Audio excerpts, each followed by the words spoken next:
रहीम अस्सलाम वालेकुम। अच्छा ये मैं ड्रेस तैयार कर रही हूँ। ड्रेस में बाय दूंगी स्टेप बाय स्टेप।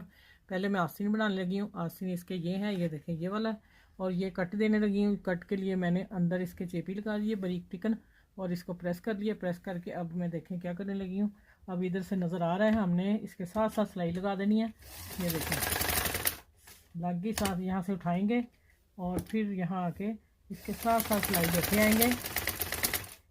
इसी तरह सारी सिलाई लगा के फिर मैं कटिंग करके मिलती हूँ। कटिंग मैंने यहाँ से ऐसे कर देनी है, ये देख लें। अभी यहाँ से कट दूँगी ऐसे, और कट करके यहाँ कट लगा के इसको सीधा करके प्रेस करके मिलती हूँ। अच्छा इधर मैंने फोल्ड कर दिया और इधर मैंने प्रेस कर लिया। अब ये प्रेस हो गया। अब मैं इसकी स्टिचिंग करने लगी हूँ साइड की। यहाँ मैं तरपाई बाद में कर लूँगी, स्टिचिंग करके दिखाती हूँ, फिर कंप्लीट बस दिखाती हूँ।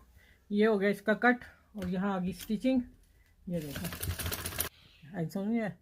अच्छा ये देखिए, अब मैंने सिलाई लगा ली थी तो पर लगा दिए। पर लगाया है, एक पर ऊपर बड़ी, बीच में बड़ा और छोटा। और अब देखें माशाल्लाह कितनी प्यारी सी बाजू बन गए। ये देखें, चले चले आगे मिलती हूँ इंशाल्लाह। ऐसी ही वीडियो आपके लिए लेके आऊँगी। आसान तरीके से मैंने समझा दिया। अल्लाह हाफिज़।